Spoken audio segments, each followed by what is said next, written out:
वीर शहीदहरूको रगत सुक्न पाएको छैन, ती आमाका आँखाबाट आँसु रोकिन कम भएको छैन।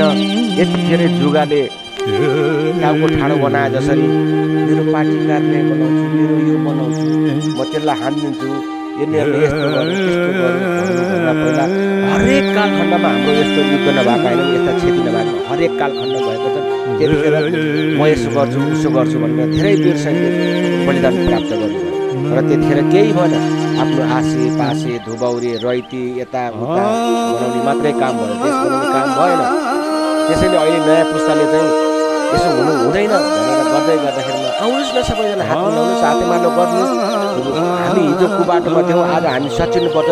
जसरी नै हाम्रो काम भनेको देश बनाउनु हो, सबैजना मिलेर देश बनाऊ।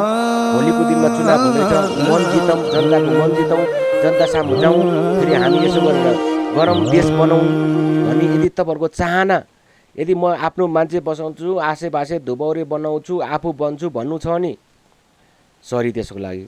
तर देशै बनाउँछु भनेर लाग्नु भएको छ भनेदेखि पहिला देश यति खरानीको डल्लोमा परिणत भएको छ। सबैजना हातेमालो गरौँ, म यो बनाउँछु त्यो बनाउँछु भन्दा नि सरकारी भवनहरू बनाऊँ, सबैजना हातेमालो गरौँ। हरेक कालखण्डमा भएको छ नि यस्तो युद्ध भएको छ, क्षति भएको छ। त्यसलाई बिर्सिएर चाहिँ अब नयाँ नेपाल कसरी सिर्जना गर्ने भने सबैजनाले यो नयाँ भाइ बहिनीहरूलाई साथ दिउँ।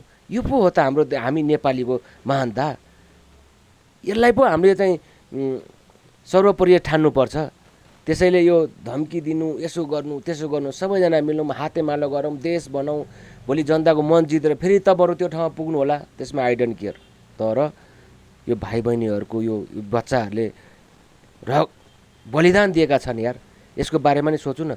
यो 18-20 वर्षका भाइ बहिनीहरूले चाहिँ के लुट्छु म, देश लुटेर सिद्ध्याउँछु भनेर यो अवस्थामा यो बलिदान गरेको हुँदैन, पक्कै पनि होइन।